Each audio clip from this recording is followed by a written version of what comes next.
Welcome, and we're live. Welcome to another fantastic episode of Anarchy Among Friends Roundtable discussion. Before we get started, let me remind you that we are covered by the BIP-COT No Government License, which allows for the reuse and redistribution of this podcast by anyone and everyone except for governments and the bludges thereof. You can learn more about that at bipcot.org. That is bipcot.org. We are on episode 19. The state sucks and stuff. I couldn't think of a better one. So, it's pretty accurate. Yeah. We got Derica and Dan in the house. Mark will be joining us later, hopefully. Yeah. But what's going on tonight, you guys? Not a whole lot. Just hanging. Drinking some juice. Nothing happening. We still don't have an offer on our house. Those people still haven't contacted us. Bastards. I know. You should be like the state and put a gun to their head and make them make an offer. For real. Well, yeah, because this isn't fair. Damn it. Fuckers want to play hardball. I'll break out the 4 or 5. The local market needs some stimulus. I'm telling you guys. I'll make that shit happen. Yeah, you should run around and break windows and make other houses look worse than yours. Yep. Because that would be fair, and it would be justified retribution for you guys living in a house that is too small for you. Yeah, but it would also stimulate the economy. It would. That's true. That's true. Give Paul Krugman a hard on. It's part of my 3-pronged plan for community development. I just have to figure out what my 3rd prong is and how it actually develops the community. But I'll get to that. Oh, like, you don't need facts. Someone say broken window? You don't need facts. Calm down. Facts and plans and all that stuff, that's overrated. Come on now. It is. Way overrated, dude. Who does that? You just gotta have good intentions. And good rhetoric. Right? That's good rhetoric. And good rhetoric. Yeah. And you have to call people libtards or snowflakes. Or what's another or neocons or neotards? That was the word. Libtards or neotards. It's so funny watching them all fight each other, isn't it? Well, it's neoliberals and neoconservatives is really what it is anymore. You know what I mean? And they're all fucking neo-Marxists. Yeah, exactly. Yeah, they're all fascists. Exactly, and they're all fascists. They don't even know it. It's the funny part. And they all support Wall Street and corporate entities. Yeah. Yeah. So it's like inside every status is a tyrant screaming to get out. Yeah. And the whole thing is like they fight over like little like key issues like abortion and fucking this and that and the other thing. You know what I mean? But it's never anything like you know what I mean? It's they agree on the major issues. Like we should always be at constant war, and we should always be governed. We need people to tell us. Yeah. And everybody else. Well, that's a given because otherwise they're out of a job. You know what I mean? Well, yeah. I mean, we all know that without government we won't have roads. So. Yeah. The most key thing that they agree on is that other people just can't be allowed to live in ways they disapprove of. Well, yeah. Yeah. Oh yeah, of course. That just can't be allowed. If you don't completely agree 100% with the way that I want you to live, then you're a heretic and an anarchist and a communist and a retard, and you want old women and little kids to starve, and you think dogs should be kicked. You and your children die a painful, fiery death. Yeah, it always ends that way. And you should be raped from the very people the government is trying to protect you from. Yeah. You should probably move to Somalia after all that. Yeah. Oh yeah. Yep. Yeah. Because nothing helps people get over a good raping by the government like moving to a country with lots of 7 governments. Yeah. Like I'm not complaining because I want where I live to be a better place. I just, Yeah. Oh no, totally not. No. Totally not. And I love the argument. I love the argument. If you don't like it here, move. Yeah. And then that comes at the end of a discussion about changing the way it's done here. Exactly. Yeah.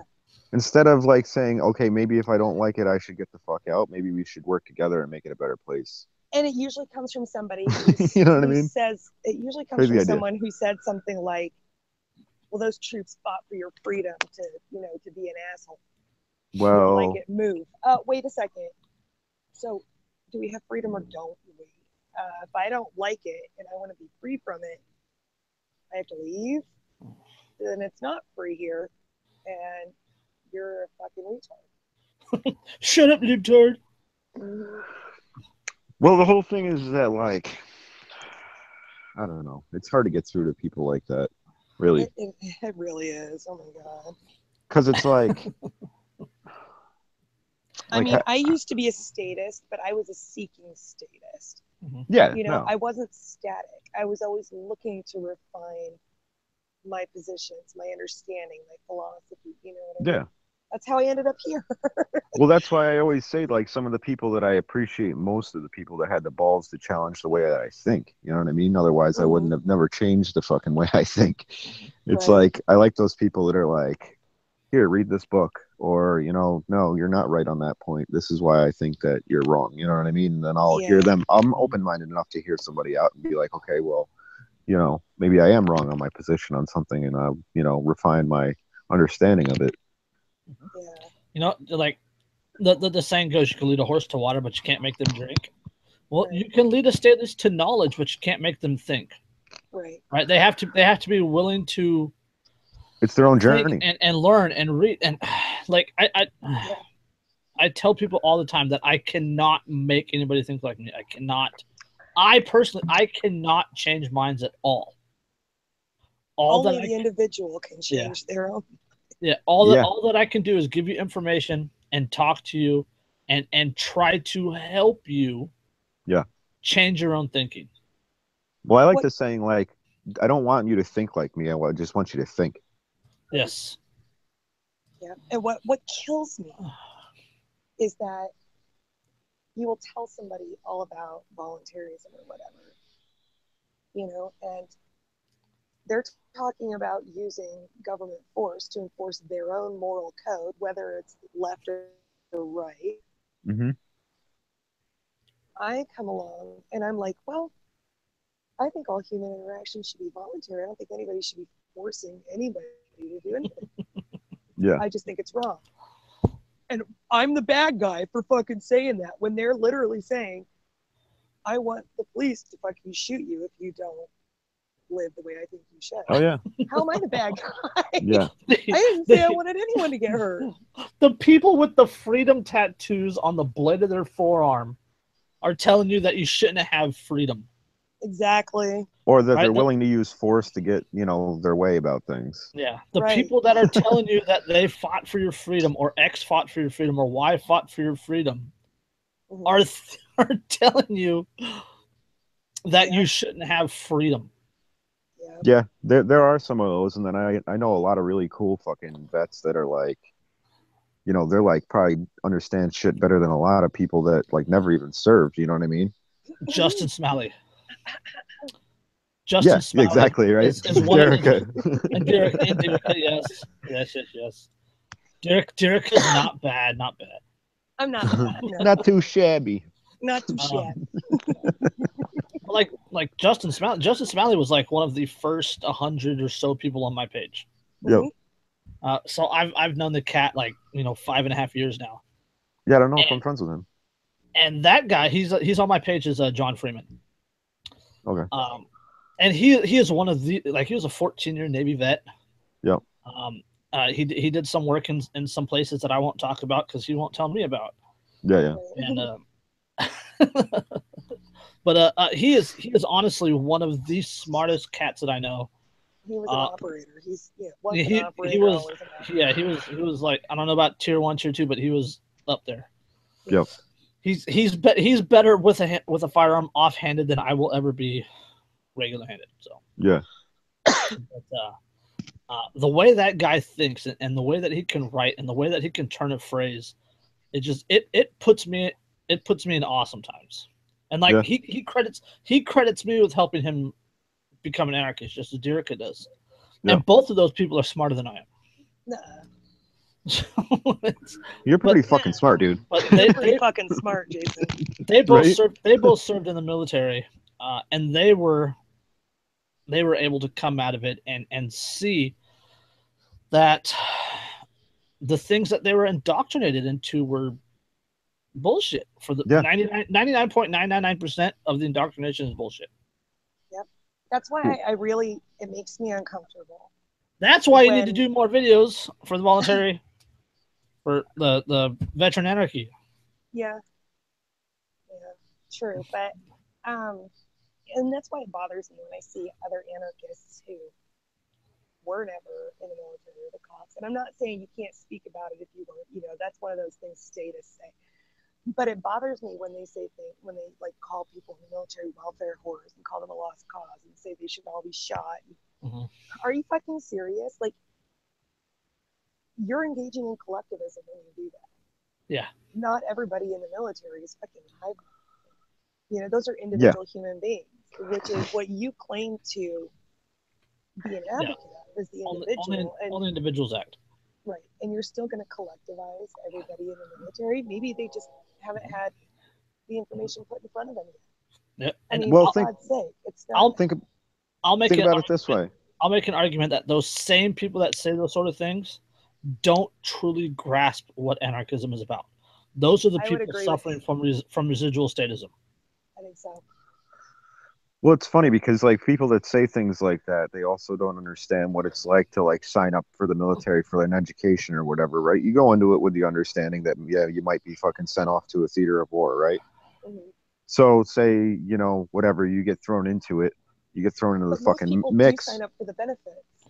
Yeah, exactly. Yeah, And that's that's- like the I main mean- driving reason why a lot of Yeah. people do that. And, you know, fucking recruiters talk a good game. And It's then, a way to get you know, out whatever. of a shitty neighborhood. It's a way Well, to get that out of too, your yeah. hometown. Yeah. You And they know, recruit it's a way to get heavily. benefits and They recruit healthcare, heavily in like, you know, college. in like, you know, poverty stricken areas like the inner city and like places like that because that's where they get a lot of their recruits from. But anyway, that's like, you know, besides the point. Those people, like, they go into it with the understanding that, yeah, I might end up having to, like, you know, kill some people, whatever, down the road, like, if things really get bad, you know, whatever. So they get thrown into that. And it's not like it's their fucking. It's not like it's. I mean, like, they go in with the understanding, but it's like you get thrown into a fucking situation where it's like you got to kill people or you're fucking dead. Like, what do you do? Right. Mhm. Yeah. Like, I wouldn't want to be in that situation, but I'm going to kill the motherfucker that's in front of me. Mhm. You know what I mean? Like, it might Yeah, sound and like. once you're in, like even the first day that you go to boot camp, if you like run off and leave, they can still prosecute you for that. Fuck They the will, rest yeah. of your life up. That's You know what I why. mean? That's Like, why my dad By the was like, time people realize what a fucking shit show it is, yeah.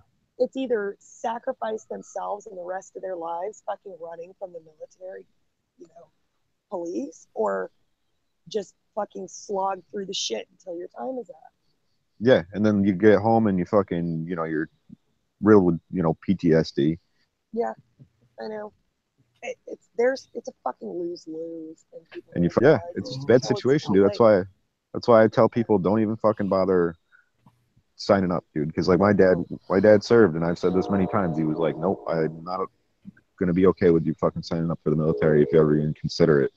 He's like, I know you wouldn't. He's like, I know you wouldn't because you're not that kind of person. Like, Yeah, I'm more of a I don't want my defensive. kids serving. Like minded person, like where if like, you know, I need to defend myself, I'm gonna fucking take care of business, but I'm not gonna like engage aggression upon you for no fucking Right. reason at all. Right. Yeah, and what, you know, what all these, I don't know how anarchists, you know, the ones who talk like this, expect 18, 19, even 17-year-old kids to understand that they're not signing up to protect this great nation that they love. Yeah, and they're exactly. so patriotic about. They're signing up to be the military enforcement arm of global banking. I mean, And who you know, understands that at 17 years old, 18 years nobody, old? Exactly. Nobody. No. There's- Unless like your there's parents knew and they 50-year-old like they people fucking that told still you don't about that fucking shit like growing up. understand Yeah, exactly. Mm. Well, that's why I was gonna say this ties all the way back around to the beginning of our conversation here. Whenever somebody says, you know, the military fought for your freedom, whatever, I'm like, go read fucking Smedley Butler, War is a Racket, and fucking tell me what you know, what your, you know, perception of that piece of literature is, because that dude was like 4-star general or whatever, and like, you know, he saw it all, said that they worked for corporations, you know what I mean? They were taking over countries with sugar plantations for the fucking corporations, you know, all kinds of shit. It's like, you know, deep inside info kind of deal. And he was also part of the what was it, the coup that they tried to pull during FDR's administration. The business plot, I think, is what they called it. And they had Smedley Butler head up the coup that was going on within the government. And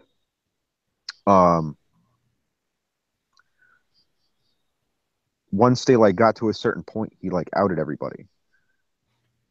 And FDR was like considering, like, you know, having these bankers prosecuted, whatever, because whatever. And they were like, okay, well, you're in the middle of fucking, you know, the Great Depression. You really want it to be worse than it already is. And like everybody walked on that shit. I still need to read his book. But yeah, if you look up the business plot, it was like, I think 1933 or something along those lines, and it was like right before like World War II like really got like going, and they were trying to do like, I think, like a Nazi coup with the, you know, government essentially, with Smedley Butler heading it up, and he like played along up until the end. Interesting, intriguing. Yeah, it's a piece of history, American history, a lot of people don't know about. Oh, there's so much of that, isn't there? Yeah. It's American history is so watered down. Oh, it's ridiculous, dude. And that's like why I love like the hidden history, because it's like that shit is like so juicy. It's like so fucked up that you're like, wow. That's why I am happy to homeschool. But you know what? Once my kids, if they ever go to college, which I don't encourage, I'm not going to discourage it. I don't encourage it. If they ever go to college, they'll probably get kicked out in their first semester. Oh yeah, right, dude. Calling all the professors fucking liars. Yeah, they'd be like, you fucking communist indoctrinator. Right. My kids toured the local community college this past summer. Mm-hmm. They'll be graduating in May, and they said that they got really bad looks from people because they saw a designated safe space and started laughing.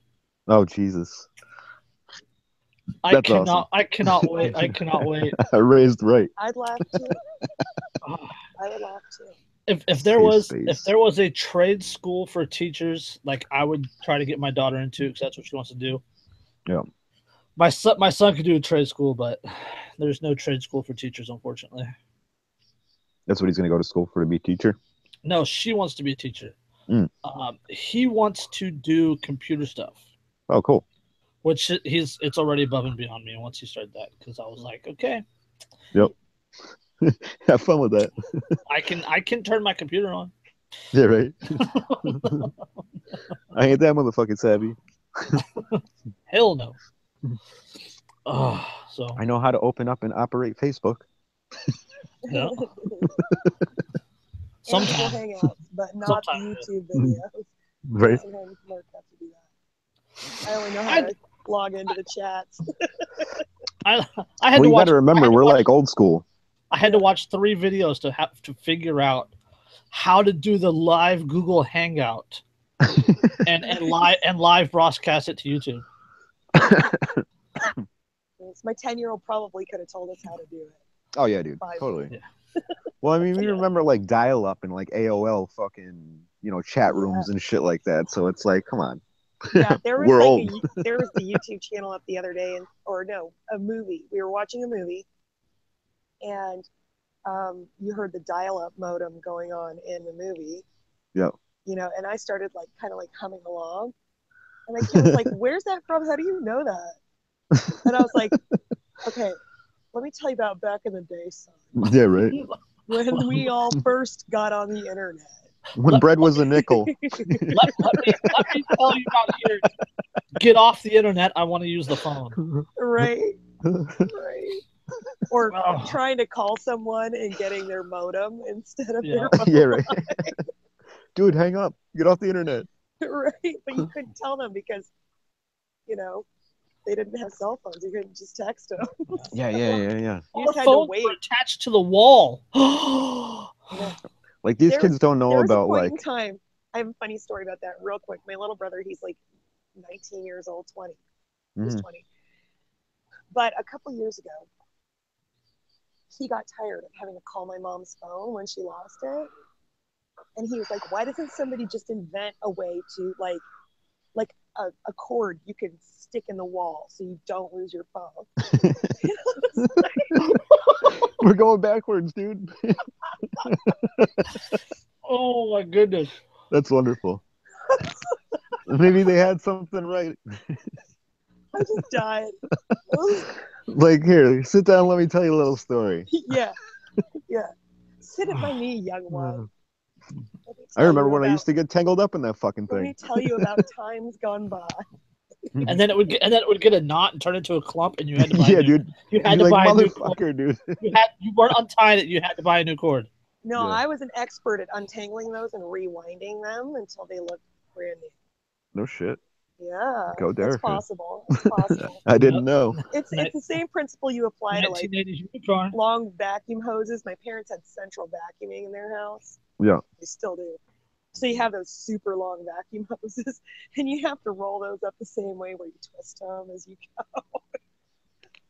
Yeah, that was fun. See, I wouldn't have been able to do that shit. I would have had to watch a YouTube video or something. There wouldn't have been one back then. No, you'd have to go to Blockbuster and rent a beta.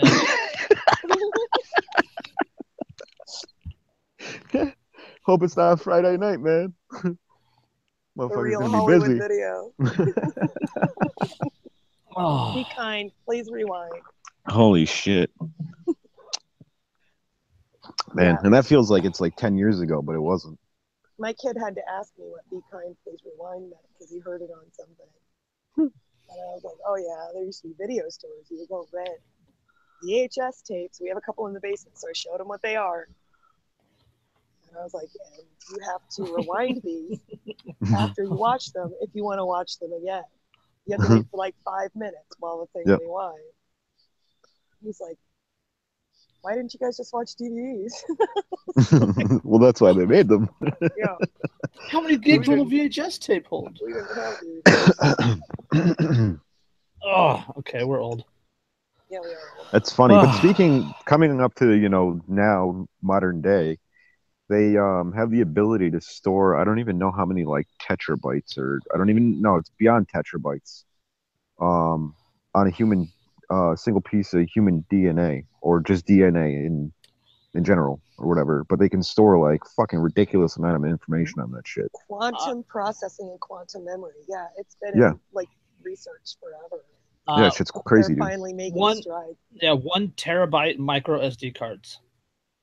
Yeah. Like we saw that at Fry's last week or the week before. Yep. That's insane. And it was like $280 or whatever, but it's a 1 terabyte micro SD card. Like, I think. Yeah, but in like 2 years, that shit'll be like $10. Yeah, my phone I think has 16 gigs. Yeah, right. That's what I'm we saying. have a hard drive with like 2 terabytes that we bought to put movies on a couple years ago. We paid like $100 for it just a couple of years ago, and it's it's not huge, but it's not tiny. It's the hard drive. Mm-hmm. Well, I guess the new thing that they're coming out with, I guess, for to make electric cars more available and accessible. I mean, like more. What's the word? Yeah, there you go. And like have a longer distance. They're coming out with batteries that are now, instead of lithium ion, they're lithium air and lithium. I think liquid lithium or something like that. But they liquid lithium. Yeah, but they're mixing it with asphalt as like a kind of like, I don't know, it causes a chemical reaction, but they said that it can make the battery charge up to 20 times faster. And it has like way more storage capacity than like, regular lithium ion. So they're making like headway in that department. There's also talk of a emergency battery, like a drone delivery system, like a AAA for electric cars. Yep. Like you would call this number and they would have a drone fly out a battery for you that would get you like 50 miles. That's pretty awesome. Utilizing the modern technology, even though I'm like leery about drones. Hey, if drones bring me Amazon deliveries, I'm all for that. We would all I hear have you. flying cars if it weren't for the government. So, But also, Jeff Bezos has a fucking like $60 million contract with the CIA. So it's like, do I really want Amazon delivering shit to my house with a drone? Yeah. I don't know. when I can get They'd watch get our cannabis, podcast here and end up fucking delivering a payload. Amazon delivery. or fresh dog shit. Right? Yeah, flaming bag of dog shit lands in your lap. Yep. When I can get cannabis delivered to my door by drone, then I'll be impressed. Right? Cannabis? Yeah, for real. When I can get a hooker delivered by drone, then I'll be impressed. I'm just kidding. That's fucked up.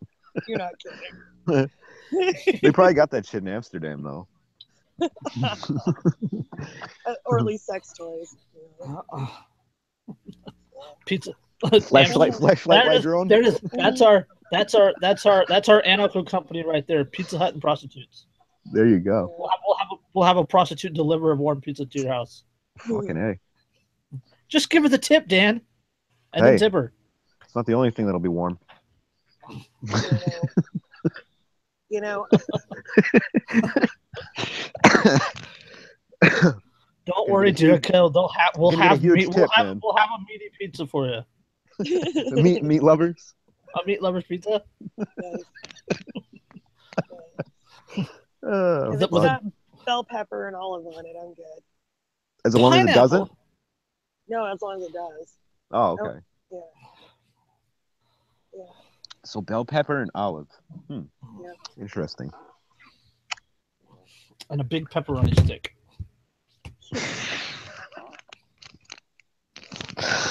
Oh man. Eggplant. So speaking of prostitutes, eggplant. Yeah. I just had eggplant on pizza tonight. Actually, Nice. it was really good. Yeah. What was it delivered by a prostitute? Unfortunately, it wasn't. Yeah. I don't think. Well, I was gonna say there aren't How any do you know? in my neck of the woods, but then again, I've never looked, so I wouldn't know. I'm in the San Francisco Bay Area. I'm not going to comment on that. Yeah. No, there's none around there at all. No. I don't know if I trust the ones around there, though. You never know. No, I could not throw a rock with my left hand and hit 3. Totally not. Well, I mean, like the closer you get to the bay, the more crabs they have. I totally don't have a house that has them staying at it in my apartment complex. Yeah. Oh. All right, they're the best. They're the best people in the complex because they are so quiet. Because they sleep all day, then they go out all night. Yeah. Fucking A, man. Oh. Good neighbors. Yep. Speaking of prostitutes, the Spokane police will add suppressors to rifles, citing concerns about hearing damage.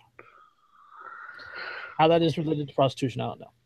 But cops are prostitutes. They mortgage their souls to the government. Yeah, rifles carried by Spokane police on patrol will soon be equipped with suppressors. A move the department says will protect officers and civilians from hearing damage. It's nothing more than a muffler put on. It's nothing more than like the muffler you put on your car," said Lieutenant Rob Booth, the range master and lead firearms instructor for the department. You don't say.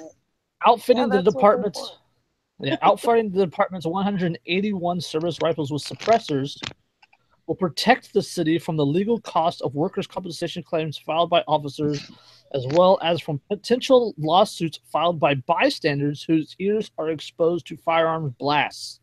The sound of a fired shot can be louder than the takeoff of a jet engine, the department says. So, $115,000 to buy the necessary suppressors for the officers' rifles. Just here's your suppressor, put in a rifle. We all know that liberals and gun control advocates have a big problem with silencers, which they don't make guns silent.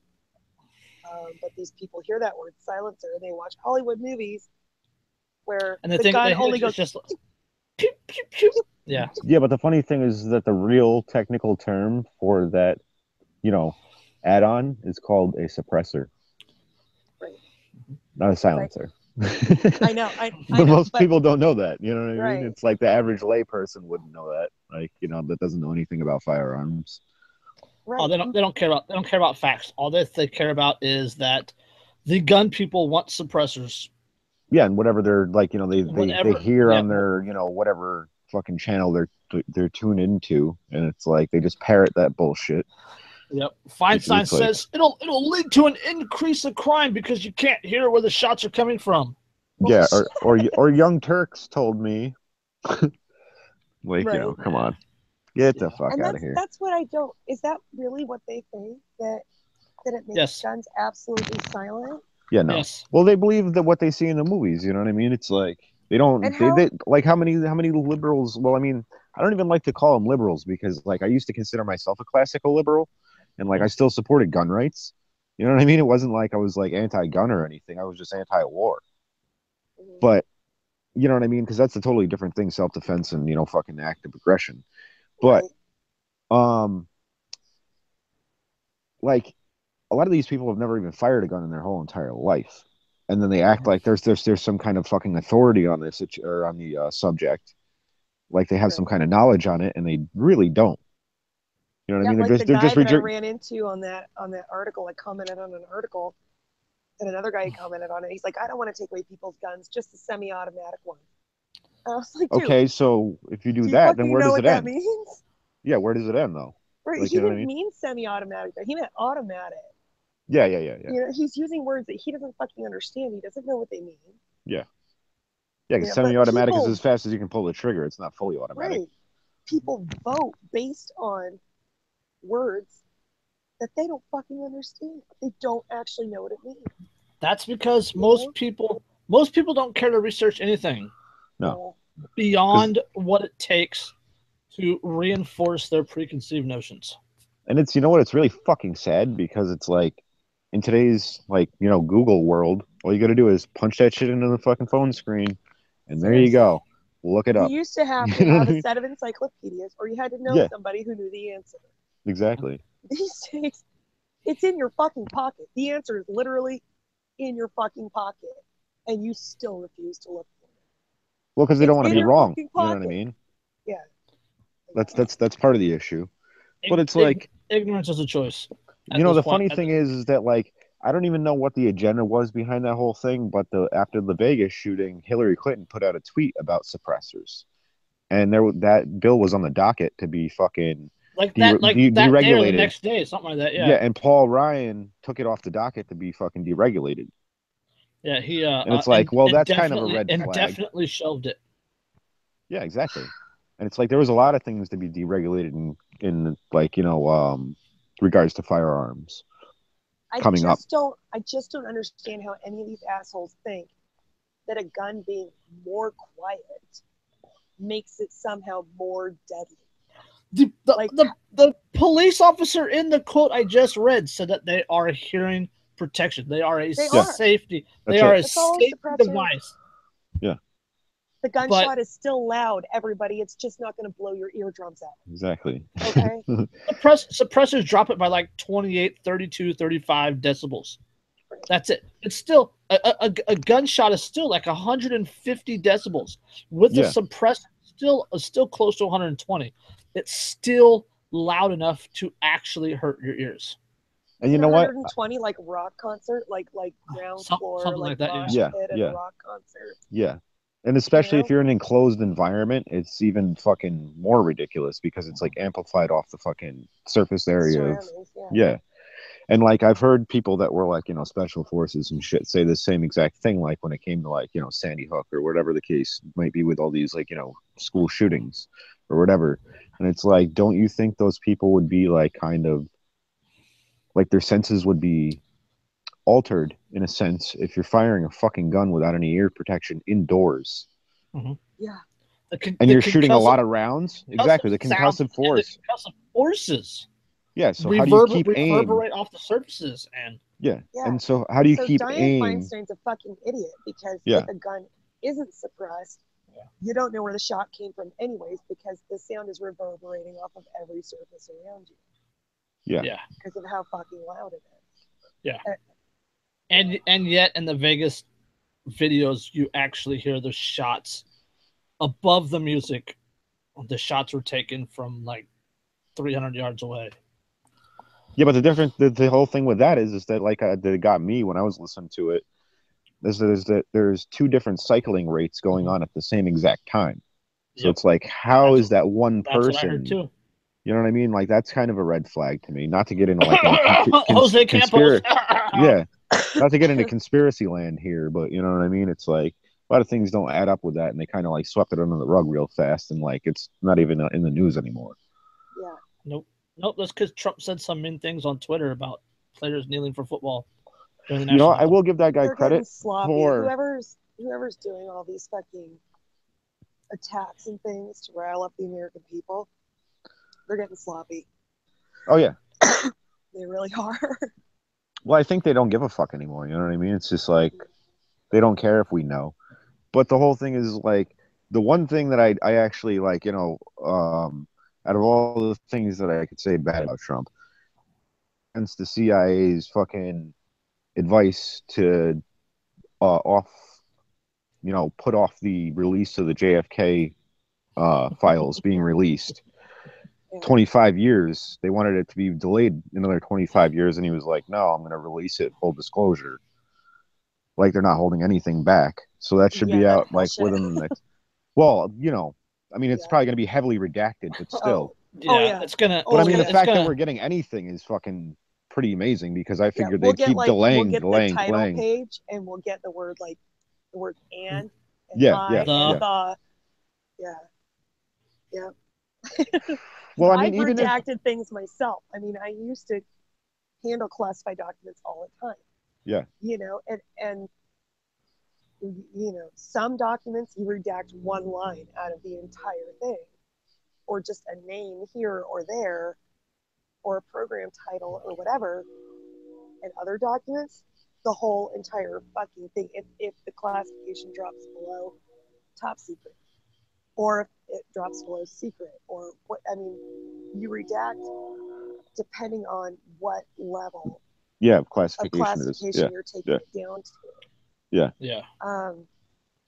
You know, so something like that you know, has been so closely guarded for so many years, and which, like, available evidence suggests probably heavily implicates a lot of people in the government itself. I have a feeling we're looking at, you know, a date, a title page, and you know. Oh yeah, it's gonna be it's gonna be so redacted. It's gonna look like a barcode. Well, not only that it'll probably be heavily redacted, but even if it's not, and it leads down different paths, like it might not lead anywhere because the rest of the information is compartmentalized in a different area. Yeah. You know what I mean? Because that's how they do it. Oh, I know. They keep everything compartmentalized. TSSCI stands for Top Secret Special Compartment of Information.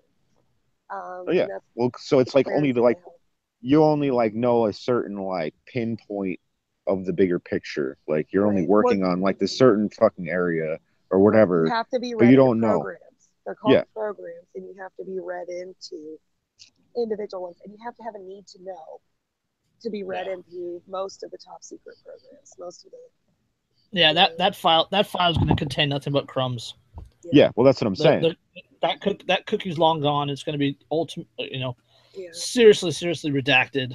And we're not going to see anything. Oh, there he is. I thought Dan dropped out. Yeah, no, my battery came on and said that I have like 20% left, so I got to go get the charger. Oh. Yeah. This shit eats up my battery. Yeah, no kidding. I have mine on the charger. I have run like an extension cord out here and put mine on the charger. Hangouts is fucking no joke, dude. For real. Heavy duty stuff. We take this shit seriously, yo. Right? Like I need to fucking run my shit off like a nuclear reactor. Well, you've already got like a makeshift tripod. You just I do. It's made out of an IV pole and a fucking like a phone. I don't know. Right. like a phone holder with a fucking like a clip on the back of it. You know, tripods cost like $25 on Amazon, right? Oh, I don't give a fuck. I just DIY'd it like fucking out of the shit that I had at home. I was like, fuck it. It's an anarcho tripod. Goddamn right it is. All right. I'll be right back. I gotta go grab my charger. Oh, All no. right. Yeah, I don't. There's not. You're not gonna have the true names of the gunmen or anything like that in the stuff in the. I'm not at all the excited release. about the JFK information.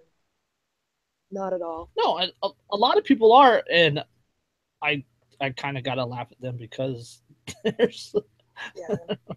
I mean, I've processed paperwork before for Freedom of Information Act requests, and they don't fucking believe me. They don't. They don't fuck around. It doesn't matter who's telling them to release what information. If it hasn't been fully declassified, they'll black it all out. They don't care. Yeah. And they won't even try to declassify it because they don't fucking want to. Oh no, it's another one of those things. It's there's so much conspiracy surrounding it, right? There's so many different theories about what really happened, and nearly all of them contradict the truth, right? Yeah. But every single one of them also contradict the official government story. Right. So if you don't believe the official government story, even if there is anything in the documents, why would you believe the documents? Right. Exactly. Exactly. And people don't understand this. There's literally nothing stopping them from making some shit up and releasing that and pretending that that's what they had the whole time. Absolutely. They could literally write the entire thing right now. Yep. And have space aliens and a snowball from The Simpsons and right. and just like, and there's nothing stopping them from doing that. Not one goddamn thing. No. Never ever trust them. You cannot trust them. Not the tiniest, littlest thing. Just don't. No. And if you cannot trust the government, why do you support them? Yes. Right? Exactly. Oh my God, yes. But yeah. People are dumb. People are easily influenced. Yeah. Let's take the VA for example. They pissed me off this weekend, so let's take them. What did I say the other day? If socialized or if oh my God, it was so funny. You said if socialized medicine and the DMV had a baby with alcohol with alcohol fetal alcohol syndrome, it would be the VA. It would be, yeah. So fucking true. Oh my God. There's Dan. And that was so funny. But you take the VA. People are like, oh, I'm gonna appeal. I'll take it to federal court. Guess who gets to decide if your VA appeal goes to federal court? Yeah. Anybody have a wild guess about who gets to decide whether your VA appeal goes to a federal court? Is it the same people that decide the constitutionality of the Constitution? No. Well, it's could the it be the situation. feds? Or could it be the VA? Guess. Yeah, exactly. The VA gets to decide whether your VA appeal goes to federal court. Why would you even fucking bother? Why bother? It's like the fox guarding the hen house. Because I fought for my freedoms. But the funny thing is, like I was telling you about how like I used to experience it with like going with my dad and whatnot, and like he ended up having to like 2 weeks before he died, he had fucking open heart surgery because the VA was delaying his shit so long that he ended up having to go to a private doctor. So anyway, with that whole thing, it's they seriously they fucking wait you out. Oh yeah, totally. That's their policy. He got bounced around like so much that it was policy. Like, yeah. And I was like, this is fucking sick. Like, like how are you gonna not like deal with somebody's issue that like, hello? Like they'd rather not even have you on the fucking like on the list. Like they'd rather have you die than fucking have to deal with you pretty much. That's exactly what it is. They lie, they deny until you die. Mhm. That's the VA. And like it was funny They're because like my denying that they friend. have evidence that I know I fucking sent them like a million times. Oh yeah, that's how they operate. And it's funny because like I was telling you how my friend that she's like a leftist or whatever, and like she believes in like universal healthcare or single payer or whatever the hell you want to fucking call it, whatever name it's going under these days. And she was like, "Oh well, it'd be better if the things were run like kind of like the VA." And I was like, "I'm like, are you fucking kidding me? Like I've been there, dude. Like I've seen that shit. Like Oh my god. like you would think that as like an employee of that fucking like system that she would understand how horrible it is." And she works for the VA? Yeah, and she defends the fuck out of it. Oh Well, we're my not God. friends anymore, obviously, because it's just Right. like she's one of those people that couldn't deal with my point of view on things. Right, of course. The VA system fucking sucks.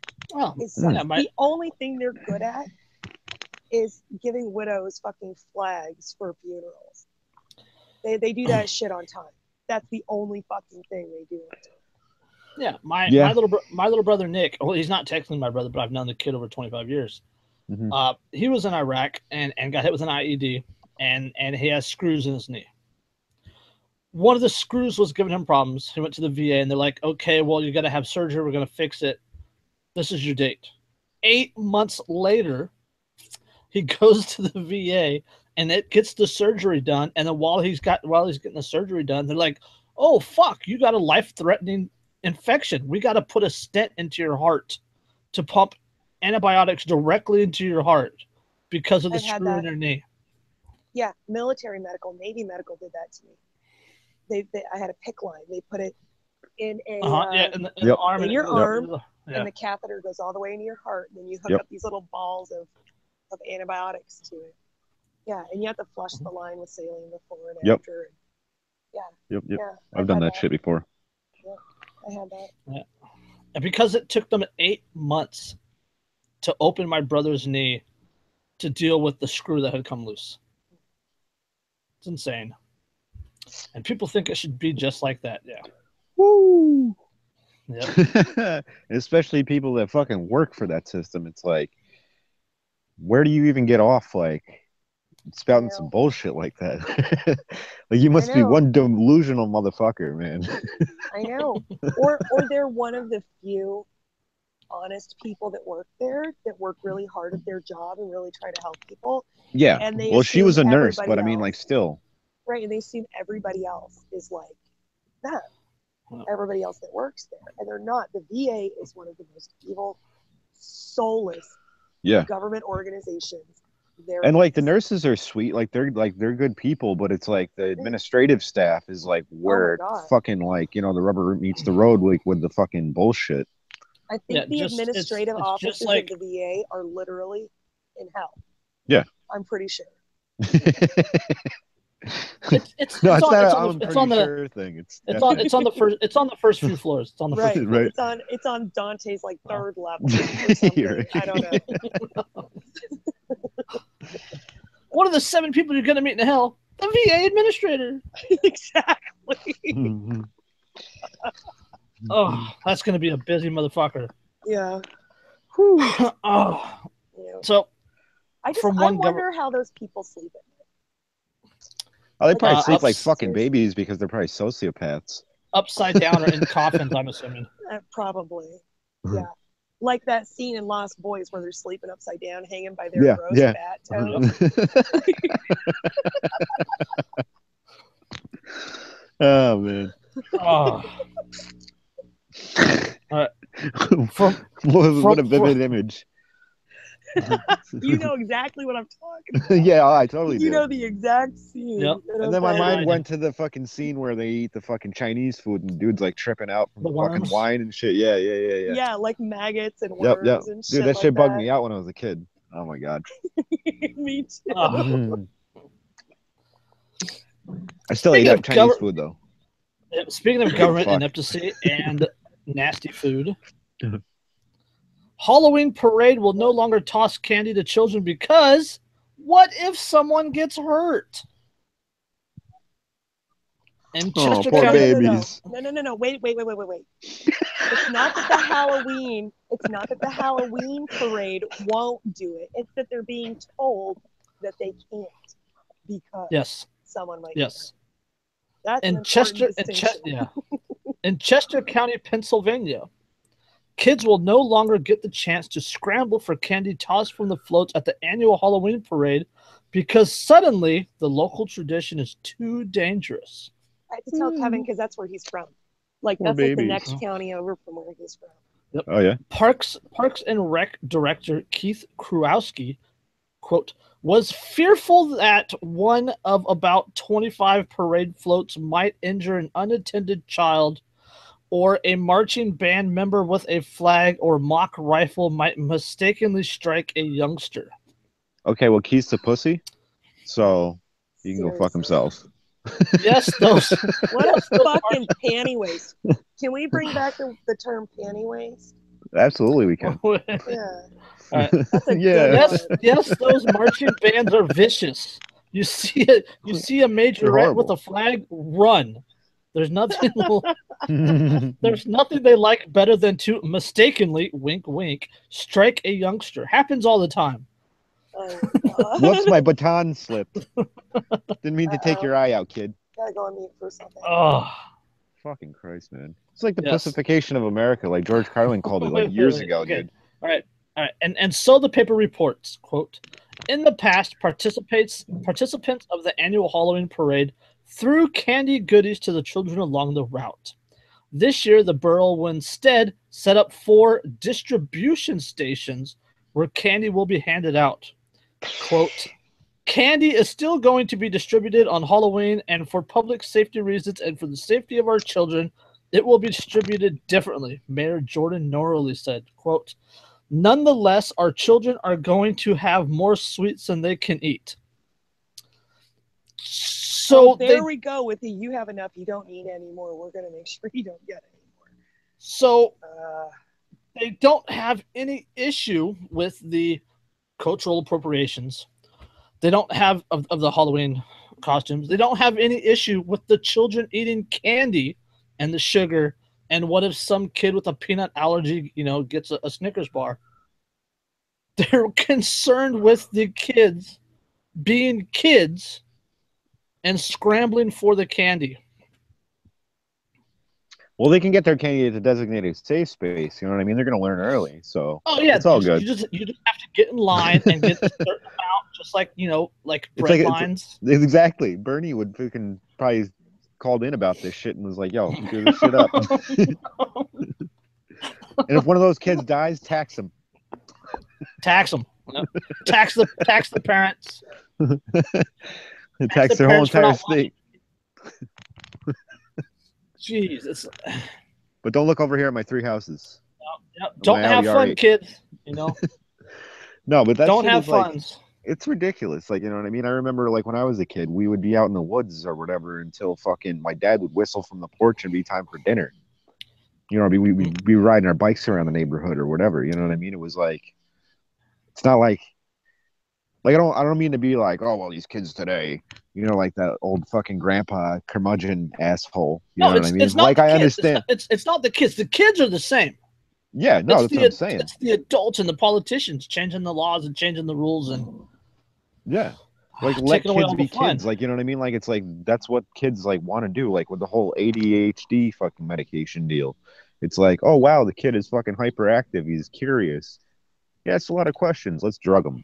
You know what I mean? It's like, what kind of fucking solution is that? And then there's parents that go along with that and say, oh, well, hey, maybe my kid was over, because they were drugged when they were in school. Yeah. And like, I'm not saying that, I don't know.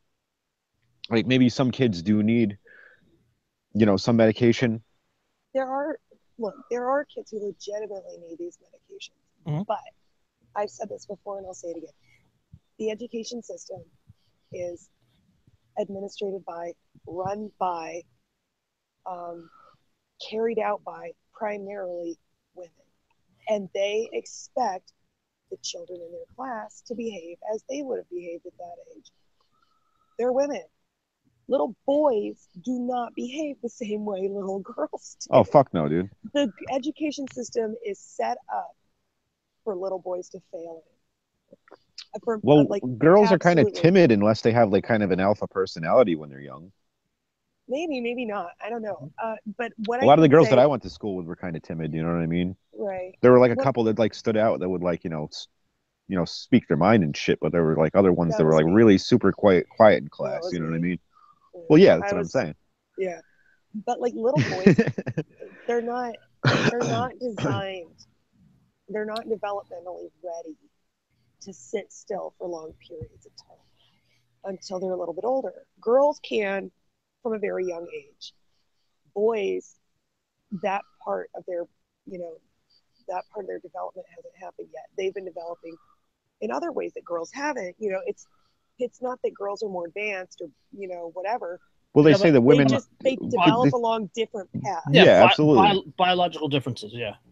But they say that girls tend to be more mature than boys, regardless of age. Well, but it's also like you guys operate in a different way than guys do. You know what I mean? Guys are more like physically involved and shit. Not saying that you guys aren't, but it's like kind of like by nature, like very hands-on learners kind of deal. And I would say that girls, most of a little girl's developmental energy, personality wise, mentally wise, goes into like emotional intelligence.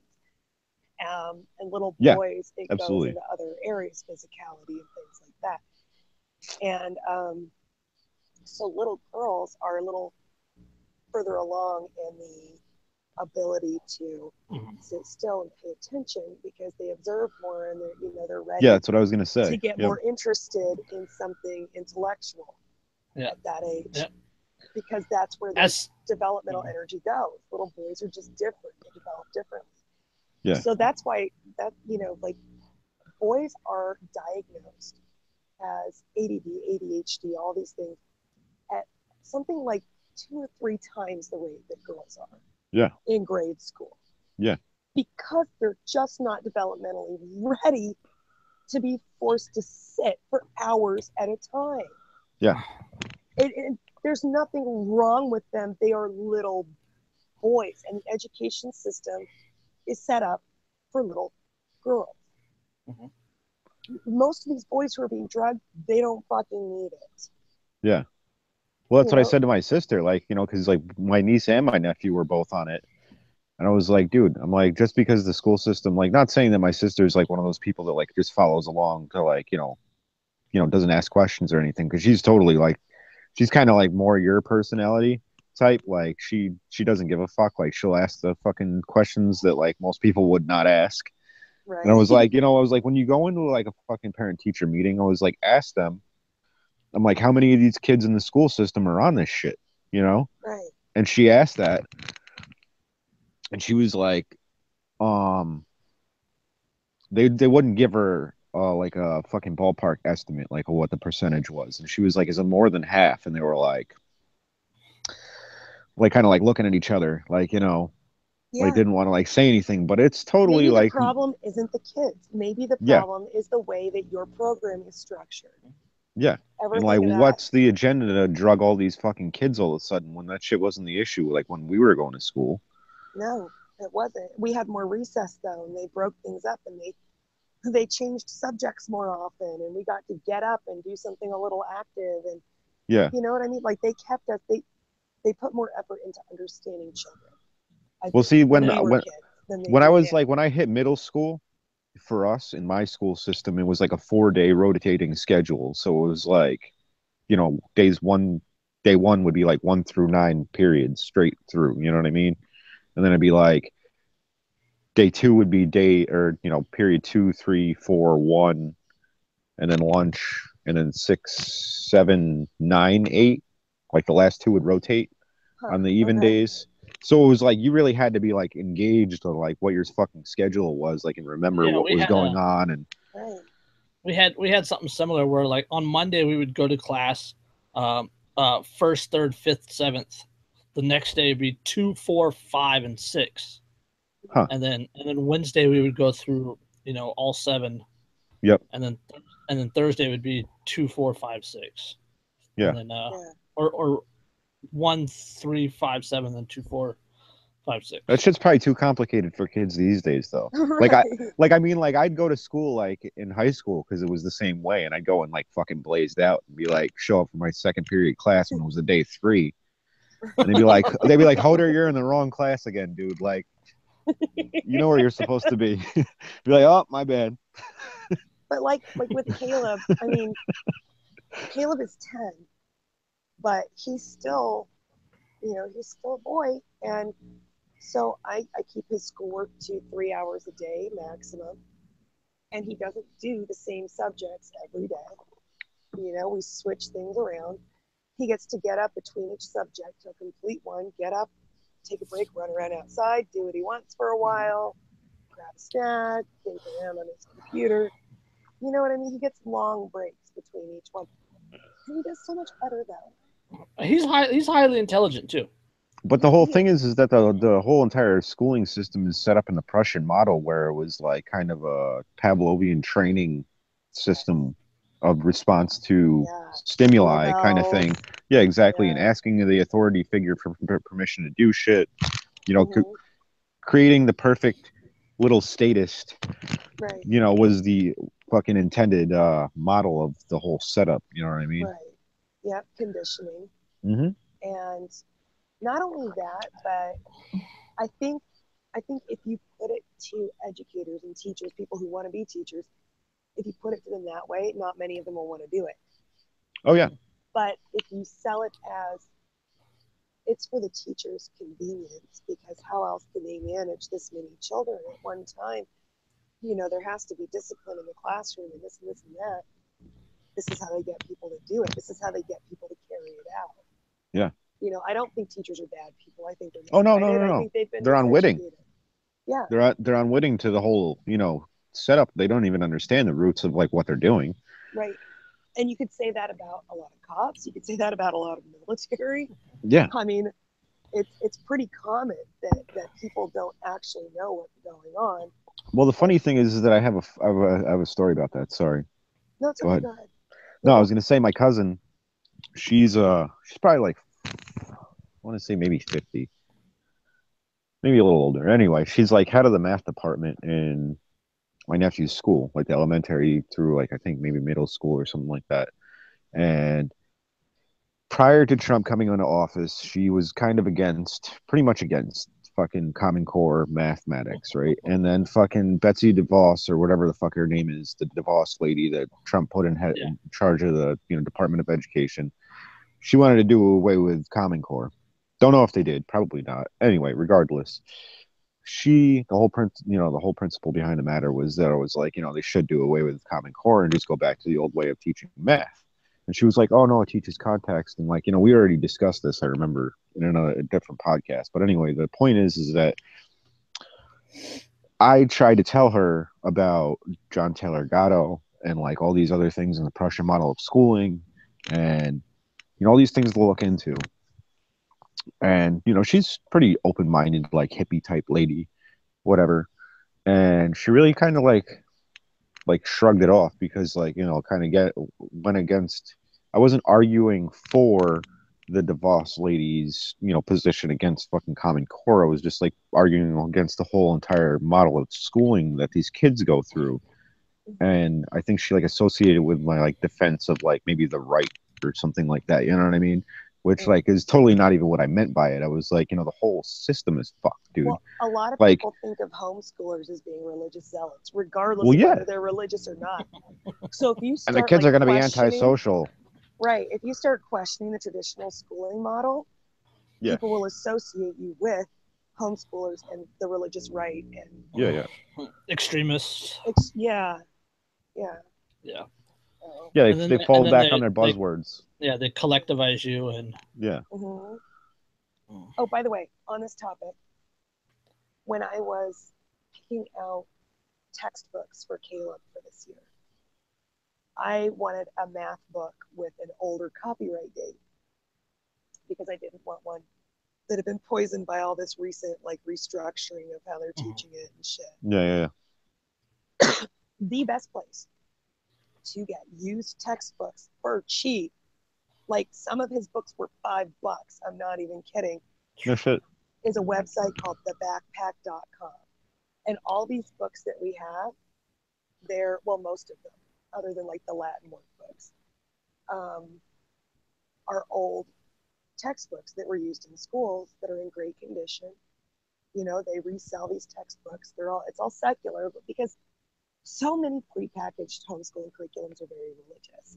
Yeah. And it's really difficult to find a good secular one. So but it's like that's another form like of $1,000. So I like spent the whole like $150 on the backpack.com and got all these great used but still in very great condition textbooks. Yeah. You know, with older copyright dates without all this political shit. So if anybody's listening and you're interested, that's where you can get good textbooks. Yeah, definitely.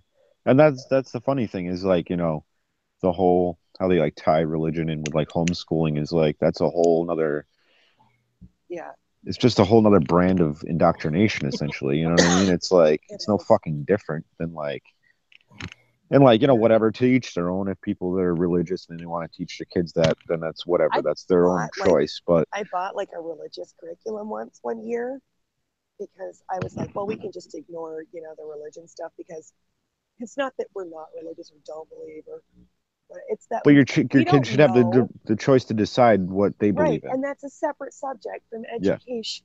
Yeah, exactly. You know what I mean? And we're not conventional on that topic either because we're questioners. You know what I mean? So, but I was like, we can just ignore that stuff. No, you can't. No, you can't. It's in every fucking thing they put in those curriculums. Yep. Everything they put in those curriculums. Every paragraph. I'm not even joking. Well, the beauty of homeschooling is you can tailor it whatever way you want. You know what I mean? Like you can say, here, read this, you know, read these books, whatever that the school would never allow you to.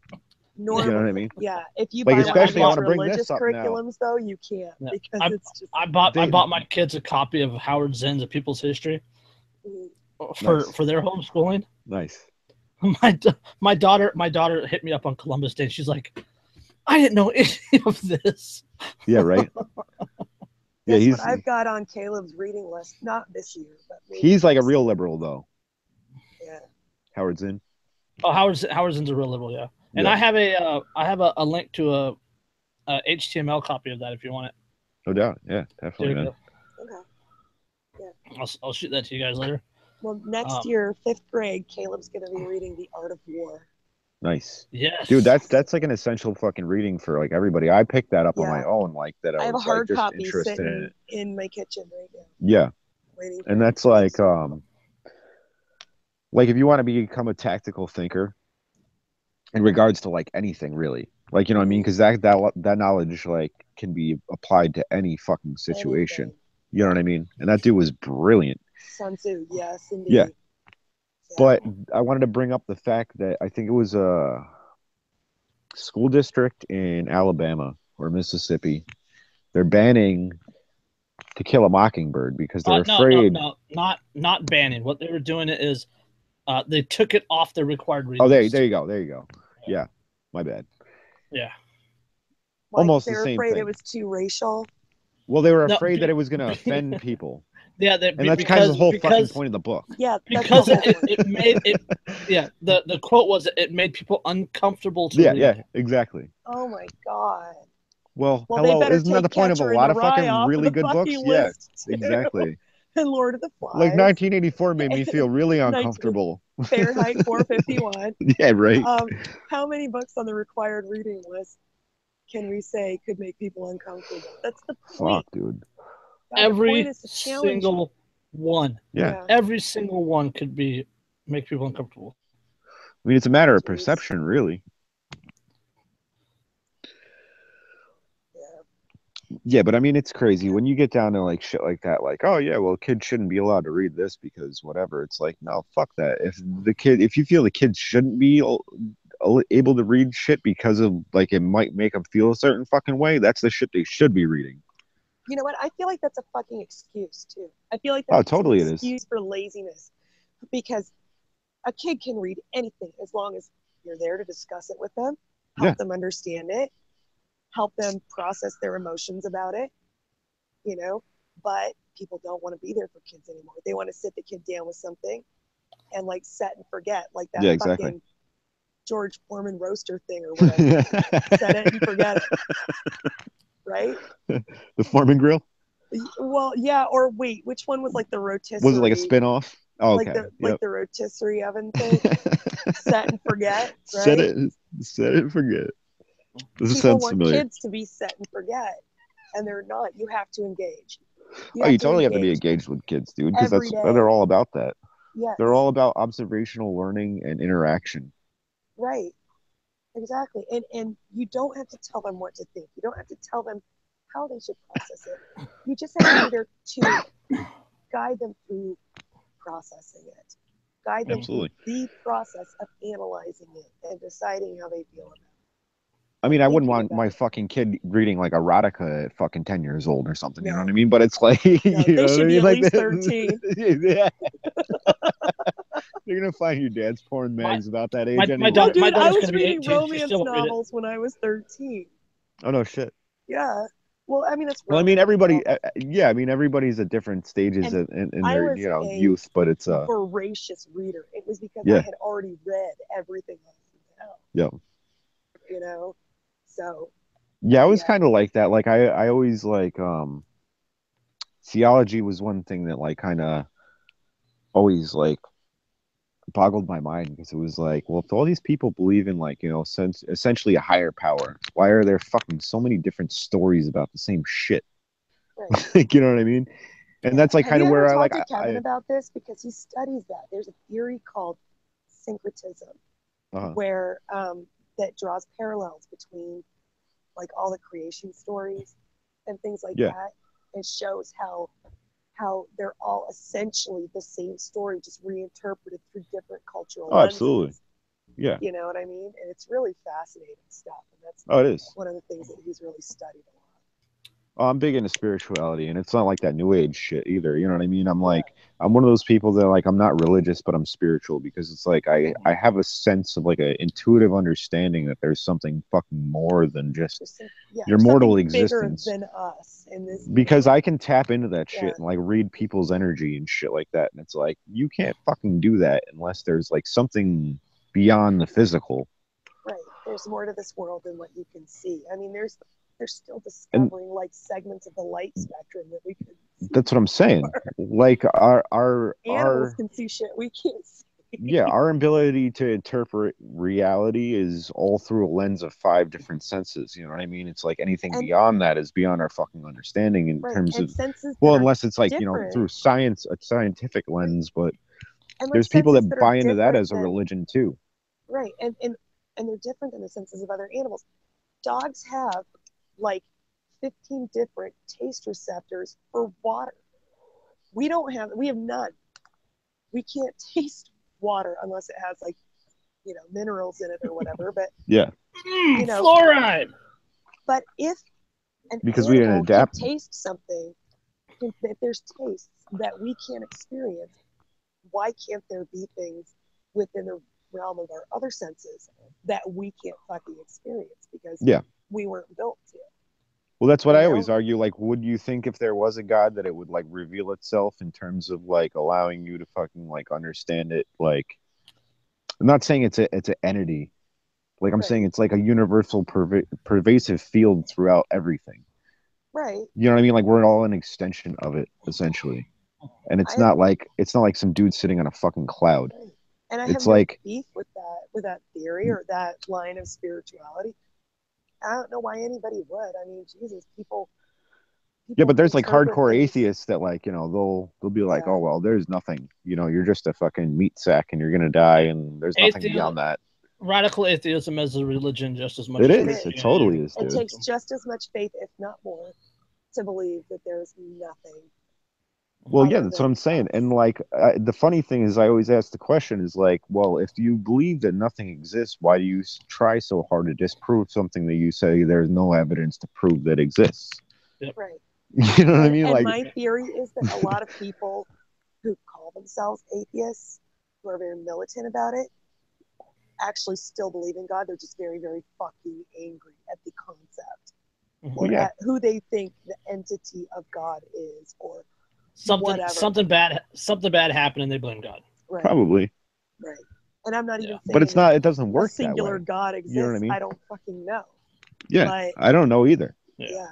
But I'm not ruling out the possibility either, because there's a lot of shit, like there's like mathematical code written in all fucking, organic matter. The Fibonacci sequence. That's what I'm saying. Down a fucking rabbit hole. That's what I'm saying. And a half. Yeah. Like the Nautilus and the Fibonacci sequence. That shit will blow your fucking mind if you start looking into it. And you see it everywhere once you realize that it's like it's encoded in everything. You know what I mean? Mm-hmm. And people are like, well, there's no evidence. And I'm like, dude, pi and phi. That's all I'm going to say to you. Look into that shit and fucking that'll tell you everything you need to know. The golden ratio, fucking Fibonacci sequence. Same. It's all the same title. But, those two mathematical principles pretty much like make up all fucking sacred geometry, which make up all of organic matter. Right. And the universe, which the universe is like a macro of the micro. You know what I mean? It's all above and below kind of deal. That's why they say that. Yeah. But it's like the cell or the atomic structure, whatever, you have the nucleus. And then you have the electrons, circling the nucleus, which is like the sun with the planets fucking circling that and like a solar, system pattern. It's all exactly. That's what I mean. That's what I mean. Yeah, the laws of physics and patterns. I mean, that shit is very pervasive, and it can seem very deliberate, Oh, well, yeah, it can seem chaotic and just like random. Right. But I think there is maybe a greater underlying scheme to it all. Force. Who knows? Some kind of organizational force of some kind. I don't know what it is. But... Entirely possible. I don't disagree with any of that, but we're getting deep though. Yeah. getting real deep. I don't disagree with any of that. Deep, guys. That's what Kevin's. Sorry, I had to crack a sex joke to line things up. Like when it comes to religion, things like that, like you believe what you believe, right? If it makes sense to you, believe it. If it doesn't make sense to you, find something that does. If whatever else, but just don't force it on anyone else. I know. Exactly. Like that's my entire thing is just. I know. I like talking about this shit with people like you guys, because we can discuss all the different possibilities. It's fascinating. It's a mental exercise. It keeps us engaged and interested, and I think that's great. I don't like discussing this stuff with people who have like a really firm position and get offended over the positions of others. And like this is the way it is, and that's it. Right. Yeah. Right. No, fuck that. I'm willing to consider different possibilities. Right. Or they want to hate somebody because they believe something different. Like, what do you fucking care what goes on in someone else's head? Yeah. It's not your because business. they're freaking status. Well, see, the whole thing is that like they want to control everybody else. My buddy Hamid in Afghanistan that I stay in contact with through Facebook, and I met through Facebook. And it's, that's one of the great things about it is that I like to engage with different people like all over the fucking world to get a different perspective from like, different people's cultures. Africa, and India, dude, got a guy that's what I'm saying. Yeah. Like, I'm not closed-minded like that. Australia? And like, I may play devil's advocate with some of my posts every once in a while just to get people engaged and fucking, take a standpoint that I may not even fucking agree with just to like. Russell Jimmy's. Mm-hmm. Yeah, exactly. Yeah. And get people talking. And Yeah. So like I was talking to him and he was saying that he's starting to see like a creeping back in of like, the very like extremist aspects of Islam in Afghanistan. And he said that like, he started seeing like really young girls walking around in what is it, like the complete like, head to toe covering the burqa or whatever, is that what it's called? Hijab. Yeah, because there's like different terminology. There's like the headscarf, and then there's like the whole entire like the whole deal, like the Middle Eastern ninja deal. I don't know what all of it. But Like But the cousin it. yeah, The yeah, cousin it. like the Right. beekeeper. But but yeah, like he was saying, like he saw that shit and he doesn't like agree with it, you know what I mean? And he lives in Afghanistan himself, so it's like there's different people with varying different, like, you know, perspectives even within one fucking country, Yeah. let alone the world. You know, so it's like that's why I like to engage with different people from like all over the place and like see how the people think and like, you know, get different ideas from people from different cultures and like, you know, it's really cool. It's one thing I love about it. Yeah, I think that makes Facebook kind of great, but Yep. there's a lot that makes Facebook really fucking retarded too. Yeah, you know, I don't get a lot of bullshit from people on Facebook, honestly, which is kind of cool. But I kind of wish I funny would. You say that because you keep getting banned after ban after ban. That's the only thing, though. I get reported. Nobody will actually engage with me intellectually because they're like, okay, well, this dude's smart. So it's like, I don't really know if I want to go there with him. So I'll just report his shit. I've still never caught a ban. Like, I think I'm like the only one of like 4 people on Facebook that doesn't have a sock account. Well, I mean, if you posted a picture of a fucking Jewish rabbi sucking on a baby's freshly circumcised penis, I mean, like you're gonna catch a ban for that kind of thing. I'm sorry. Well, I got like you're not allowed to ban. reveal that kind of thing to the public. It doesn't even matter though. It doesn't even matter. Like you don't have to put anything offensive. No. Facebook has to just not like you because I got that ban off of what I call Jeremy Gate. You know, yeah, just for calling that chick salty and un-American because I was being ironic and yeah, but I got a ban for that. I didn't fucking do anything wrong. Yep, and then we turned her into a meme. Yes, we did. That's hilarious. Yes, we did. Triggered. Salty. Yeah, I've caught bans for like things all over the spectrum, dude. Like that was like what I just mentioned. That was probably the most ridiculous thing that I've ever done. But you're just on their fucking radar, man. Well, sometimes I get bored on like my account, and if I haven't gotten a ban in like 2 months, and I'm like, I gotta do something ridiculous here. This calls for desperate measures. Oh. Yeah. Speaking of somebody that needs a ban. How I operate. Okay. All right. Speaking of someone that needs a ban, Louisiana sheriff wants good prisoners to stay jailed for free labor. Gulag. Sounds good to me. Statist heaven. A sheriff in Louisiana has been railing against the state's new prisoner release program, saying many of those good inmates need to stay behind bars for the free labor they provide. Last week, Caddo Parish, C-A-D-D-O, Parish Sheriff Steve Prater blasted the state's Justice Reinvestment Package, a series of bills passed in June that could reduce Louisiana's prison population by 10% and save more than $260 million over the next decade by slowly releasing non-violent offenders. They shouldn't be in there in the first place. Yeah, but why would you do that? The legislation is set to go into effect on November 1st and would authorize the release of 1,400 prisoners across 21 parishes in the state. Just 35 prisoners would be immediately released from Caddo Parish, but that seems too many for Prater, who said the state needs them to wash cars. Wash your own fucking cars, asshole. Quote, in addition to the bad ones, they're releasing some good ones that we use every day to wash cars, to change oil in the cars, to cook in the kitchen, to do all that where we save money, he continued. Well, they're going to let them out, the ones we use to work in release programs. Majori Esmond, executive director of the ACLU in Louisiana, told the HuffPost that Prater's desire to keep prisoners purely for their free labor is essentially slavery. The purpose of the Yeah, I criminal hate to agree justice. with the fucking leftist on this, but yeah, absolutely it is. Yeah. The purpose of the criminal. This is Eastman speaking. Quote: The purpose of the criminal justice system is to keep the community safe and to make sure that nobody is incarcerated longer than necessary. It's certainly not to provide free labor for law enforcement officials. That is essentially slavery. It is obvious.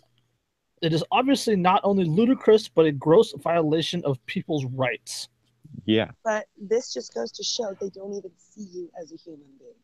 They No. see you as a fucking resource. Well, they even say Pri- used them to wash the cars and change the oil. You know what I mean? It's like this like they're this fucking is trained monkeys or something. yeah, exactly. This is the best line right here, guys. This is from Prater, the sheriff again. Prater went on to say that the state is, quote, risking our safety for bragging rights and to save money.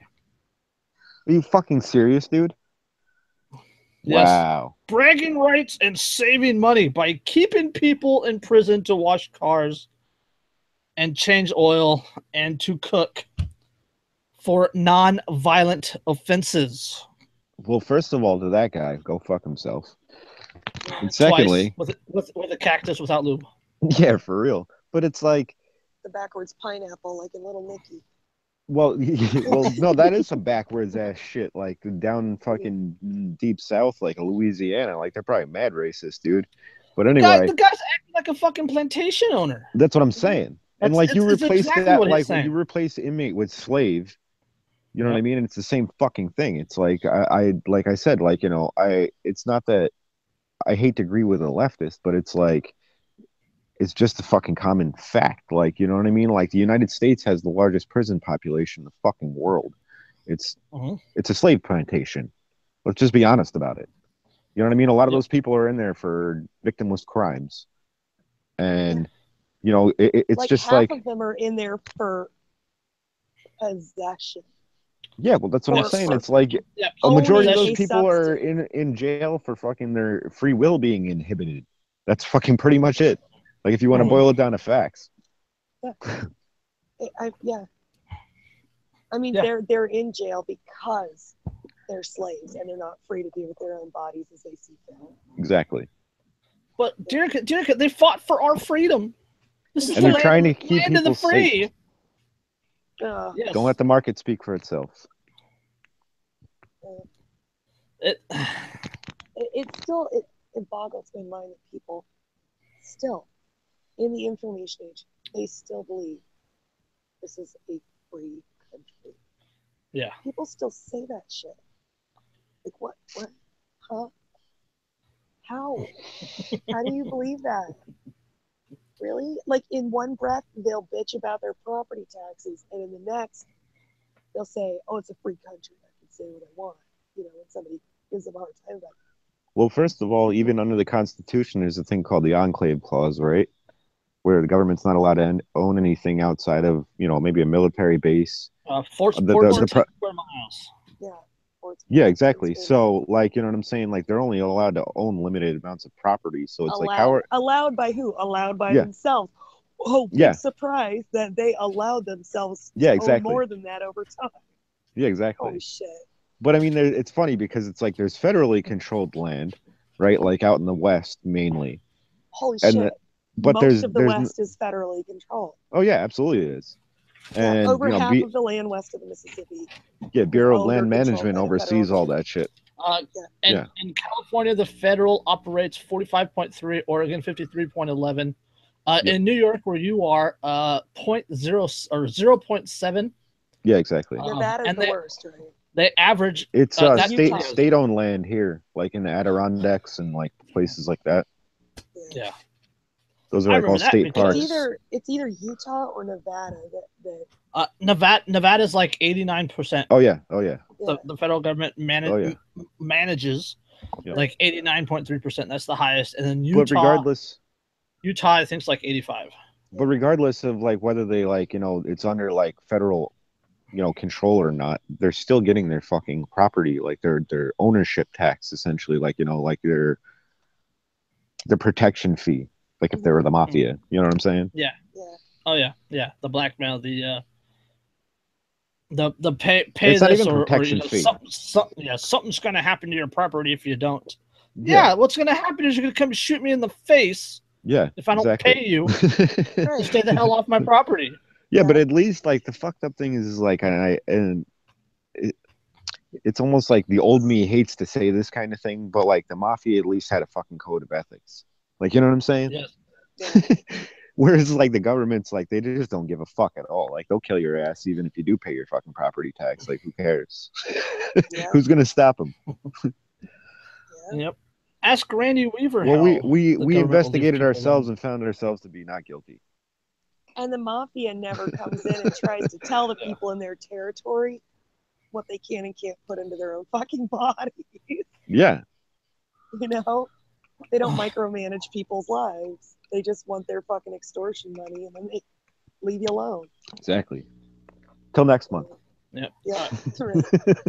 While we're on property rights, let's jump ahead a little bit. This article, like you guys know, like property rights are my thing. Like the government invading on people's property is just, it's one of those things that just sets me off. Okay. Stupid fucking pop-up ads. Okay. West Baton Rouge battle with landowners over access to levee for bike trail construction to head to court. This is Port Allen, Louisiana. West Baton Rouge Parish's efforts to complete a 5-mile recreational trail and bike path along parts of the Mississippi River levee system will most likely end up in court. The parish is seeking legal action against 4 residents who own property abutting the levee, claiming the landowners have used locked gates, vehicles, and made verbal threats with guns to block contracting crews from accessing their properties. As is their fucking properties. Right. Just Jesus. An 18th Judicial District Court judge last week granted the parish a 10-day temporary restraining order against the property owners, so construction on the project's final phase could resume. But parties on both sides are headed to court when a judge will hear arguments before making a final decision on the parish's request for a permanent restraining order. This is the quote, the guys. I quote, this is a nearly $1 million project. Parish President Riley Pee Wee Barthow said, quote, if we don't get it done within a certain amount of time, we lose the grant funding for it, and then I'd have to come up with money to finish it. So what? You should have got people's agreement before you fucking started. Yeah, right. This, quote, they're saying it's their property and we're taking their rights away. You are. These are just people that are hard to reason with and work something out. So what? Sorry for the, like, I'm like one of those pop-up videos. Yeah. Holy tyrannical Batman. Like, yes. Oh my God. It's their property. They own it outright. It's theirs. Mm-hmm. And you're taking them to court because they don't want you to go through their property and tear it up in order to access the levees to finish your project that you had to get a grant for because you didn't have the money for. Right. So you or the homeowners trying to do it to begin with. That nobody really wants it anyway. Yeah, and then just kind of like sound to me like these people are like communists. Like, well, it shouldn't be their property; it should be everybody's property. Oh yeah. Well, all government is varying degrees of socialism. Yes. Yeah, it really is. Absolutely is. Even a constitutional government, like 100% by the Constitution, still a degree of socialism. Well, there's different variants of socialism as well. You know what I mean? There's like interventionist socialism, which is like, you know, fucking like what they did with like the banks and the fucking the auto industry and things like that. You know what I mean? Yeah, it's Marxism and all that good stuff. Yeah. And it's like, and then there's like market socialism, which like they actually believe in free markets, but it's like, it's like a business owned amongst like, the employees of the fucking company, essentially. Mm-hmm. And I have no issue with that if it's entirely Yeah, voluntary. I have no issue with that either. Yeah, as long as it's all. You know what I'm saying? And that's why, like, yeah. I think like if like people have the freedom to do whatever as long as they're not forcing it on other people, it's like the market's going to even the shit out anyway. It's like the best system's going to fucking end up working itself out, or it's going to become a synergy of different systems into one. Right. You know what I mean? People and like things are going to resist the urge to try to plan it and force it though. Yeah, exactly. It's got to be like organic. Well, somebody really smart has to think of the best system. No, you just have to fucking stop interact, trying man. to make systems happen. Yeah. And just let it happen organically. Yeah. You guys, look, these are people who believe in evolution, right? Evolution's a thing. Why can't you let human beings engage in evolution, market evolution? Yeah. Okay, survival of the fittest in the market. Let it fucking happen. Yeah, the internal combustion engine put the horse and carriage out of business. Netflix put Blockbuster out of business. Cell phones put the landlines out of business. But you know what? I wonder, like, how far innovation would have come by now if there was no intervention in the market by the state. I know. You know what I mean? Oh, it'd be ridiculous. We would be doing this in person because we telegraph or transport it to Derica's house. Yeah, right. Exactly. It'd be like some Tesla age shit. You know what I mean? Right. A totally different timeline. I wonder about things like that sometimes. And every new innovation has been looked at with suspicion because it threatens existing industries. Yeah. It's supposed to, though. Like Jason was saying, the telephone put the telegraph out of business. Yeah. The cell phone put the telephone out of business. Yeah, innovation is kind of frowned upon. Perfect example, right? It interferes and it props up old technologies and failing fucking businesses. And tries to string them out as long as possible. The perfect example of that, Derica, is Houston with Uber and Lyft. They tried to require Uber and Lyft to get like all this extra government stuff, like above and beyond what taxis needed to do in an effort to try and suppress Uber and Lyft and ride-sharing programs like Arcade City and whatnot. Because the taxi lobby. Las Vegas is another one. New York was also doing that, as well as Chicago. Dude, New York outlawed Airbnb. Uber was fucking lit last time I was in Vegas, but that was a couple years ago. Like, I don't think you can do Airbnb in within like New York State. There's a lot of places that are passing laws against Airbnb and what they call short-term rentals. Yeah. Where I think it's a great idea, though. I love Airbnb. Like I love the idea. Like the app that our buddies are working on, Room for Freedom. Yeah. Like I love. What it comes down to me, what this all really comes down to is, can you or can you not do with your own property whatever you see fit? Yes, as long as you're not hurting anyone else. Yeah, right. Exactly. If you can't, then you're not free. Mm-hmm. No, we're not free. This is not the land of the free. This is not the home of the brave. Yeah, that's not really debatable. And people are like, well, where else is better? Look, that's not the point. The point is, there really is no land of the free. There is no home of the brave. It doesn't fucking exist. Yeah, no. It's a beautiful fantasy that we have been fed for a couple hundred years. Absolutely. But it never fucking existed. Yeah, United States. I can get away with a lot of shit if I fly under the radar. You know what I mean? It's just a matter of not getting caught, really. Right. But it's are you willing to take that chance and then end up fucking being locked in a cage for fucking years and years and years? Not getting caught and being free to do it out in the open are two different things. That's what I'm saying. Right? Like we don't. For example, right? The United States is the lesser evil in terms of freedom and economics. Yeah. Right. It's the most it's not the most free. It's like number 11 right now on the heritage.org list. Economic freedom. It's totally like it's not anywhere as near a lot of countries. It's like 22 or something. Yeah. Yeah. It's taking a nosedive, kind of. Yeah, we are not free, not economically, not Because socially, I mean, like not mentally, not when physically. the United States kind of had like a laissez-faire capitalist, like, you know, ideal to their system, it was like it became the most prosperous nation in the fucking world, like real fast. Had ever seen. Yeah. That the world had ever seen. Yeah. Ever. And then the bankers were probably like, "Whoa, we got to get a fucking hold on that shit real quick." Because like, people you know, that's going to go out of control. They don't need us. Yeah, exactly. Yeah. And then other people might adopt this shit, and then the whole world will prosper. Oh no, fuck that. Yeah. Better corral this shit real Bitcoin quick. crossed 6,000. All right, and we don't need That's the bankers. Crazy, dude. That's crazy. But when it crashes, what are people going to do? I've never bought Bitcoin, but I've accepted it for candy, you know, and stuff for my little business.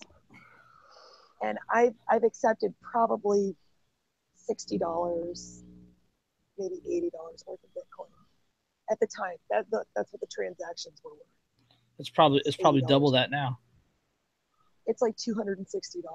No shit. Yeah. Nice. Yeah. I mean, it's not a lot, but I didn't buy any of it either. Yeah.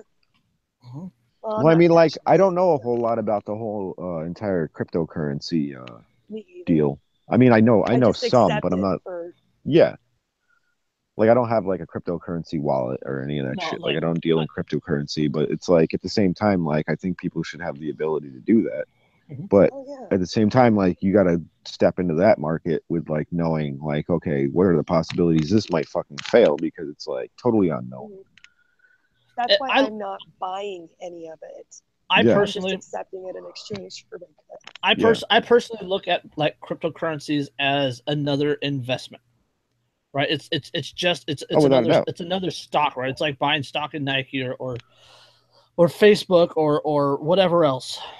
Buy stock in Bitcoin, and it goes up or it goes down. You lose money, you make money. You can trade it, whatever. Yeah, there's people that's made like thousands and thousands of dollars on that shit, dude. People that have made millions. That's what I'm saying. Yeah. Like, more power to them if they like understand the market like that way. Like, I don't. Just like with every other currency, every other cryptocurrency, every other gold, silver, every other precious metal, it's only worth what you believe it's worth. If you value that car or that bag of apples or that thing on overstock.com that accepts Bitcoin more than the Bitcoin, then that's your prerogative. Yep. I personally in middle school we traded pogs because we fucking valued yes. Yeah. Pogs. Yeah. I have a stack of pogs in my closet.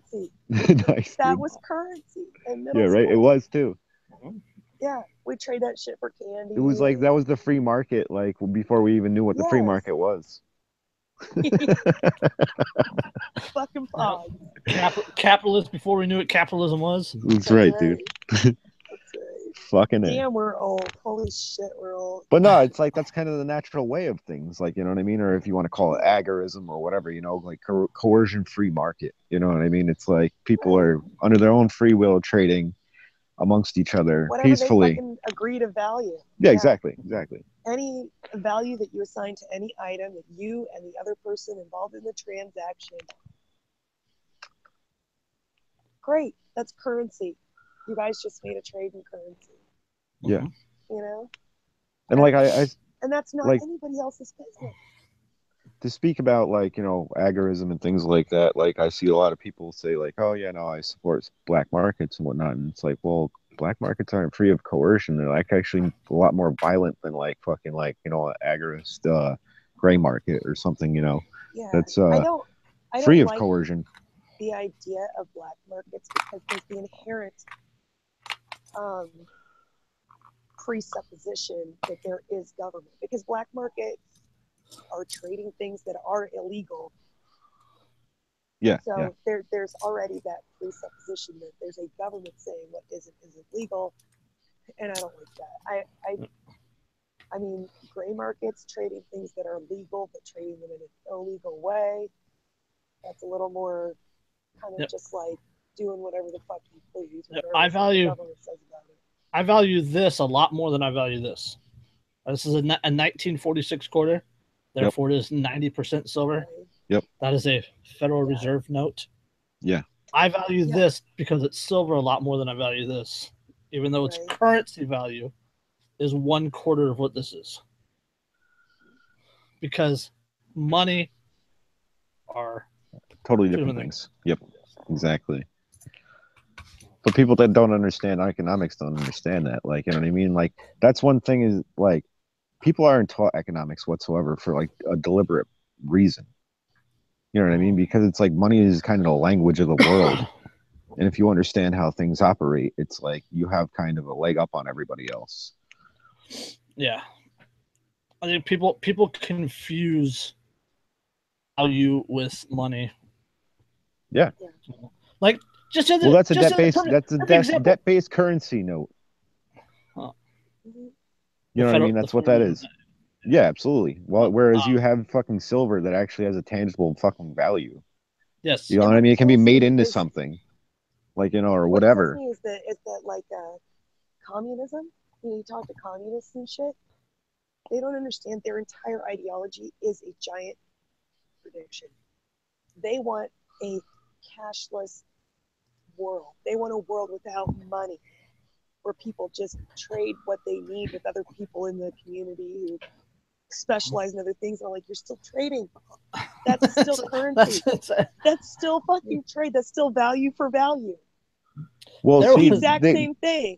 I see people argue like, okay, well, I want an equal outcome for everybody. You know, shared distribution of the fucking wealth for everybody. Okay, well, where does that come from? Who decides where that, you know, wealth is going to go? Is it centrally planned? Obviously, it's going to have to fucking be. And who decides? You know what I mean? Because you can't have a system like that without central planning. And like that's why, like, people say, well, anarcho-communism is the default position of anarchism, and it's like, well, how can you have a fucking centrally planned system with equal outcome and have a fucking free individual? Like, that doesn't it's like totally fucking contradictory to where somebody says that ANCAP is a fucking contradiction to, you know, anarchism, because you know what I call that? I call that residual statism. Like, those people are still arguing for forcing their economy or forcing their beliefs on everyone else, but calling it anarcho. Yeah. That's why I just take the default position of anarchism. Like, you know what I mean? It's like that fucking includes everybody under the umbrella in a free market. And I mean, I used to call myself an ANCAP because I thought that the hyphen was just a way to express what my preference would be under the greater umbrella. Oh yeah, absolutely. I prefer to live in a more capitalist society. Yeah. So did I. And you would be free to gravitate towards that because that would be your preference. Right. Exactly. I didn't mean that it's supposed to be like everybody has to live. Yeah. No. I think everybody would end up, because that's it's most beneficial to a lot of people. Right. It's evolutionarily speaking, it's the fittest system where the most people are the most prosperous. Yeah, and people would argue against that, but it's like, you know, if poverty is the default, don't you want a mechanism that allows you to ascend the economic ladder? Right, exactly. Yeah. I called myself a lot of things before I discovered Carl Hess. Yeah. Yeah, no doubt, man, no doubt. And the fucking crazy thing is that he wasn't he like campaign manager for fucking Barry Goldwater? I think he was a speechwriter or something like that. Or there you go, something along those lines. Speechwriter or advisor or something like that. Yeah. Yeah, and then he went like full anarchist, like after that, like he lost that election. 1980, Anarchism Without Hyphens. Yep. One of the best essays I've ever read. And I just thought the hyphen was a way of expressing preference. Yeah, and a lot of people do. Everybody else thought that it was a way of saying what system you thought everybody should live in. But it says anarch, like, I don't want to force it. Yeah. What is wrong with you people? But yeah. So I abandon it because people don't fucking understand it the way that I understood it. Because like, people assume different understandings of what it meant.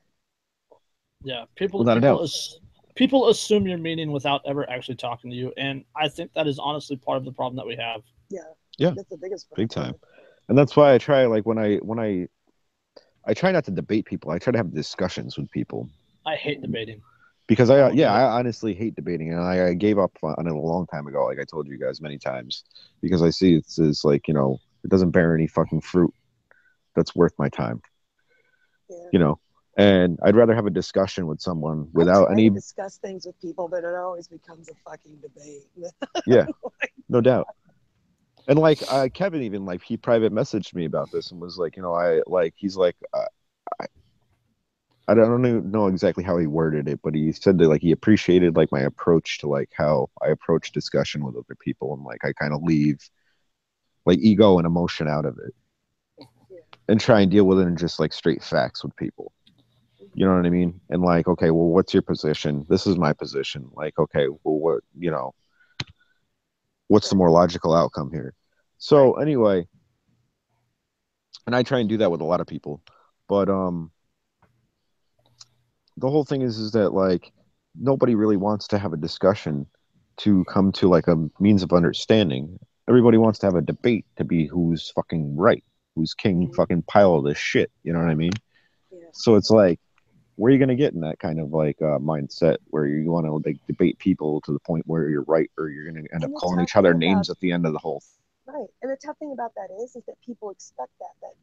So then you try to have like a rational, just discussion, a meeting of the minds where you really try to understand each other with somebody else, and they can't even answer your questions in a straightforward manner. Like you're legitimately trying to understand their position. They think you're trying to set them up for something in this debate they're having with you. Yeah. That you didn't know you were debating. You thought you were just trying to have a discussion. So it becomes really difficult to even have discussions with people because everybody's debating, whether you want to or not. Yeah. These other people expect it to be a debate.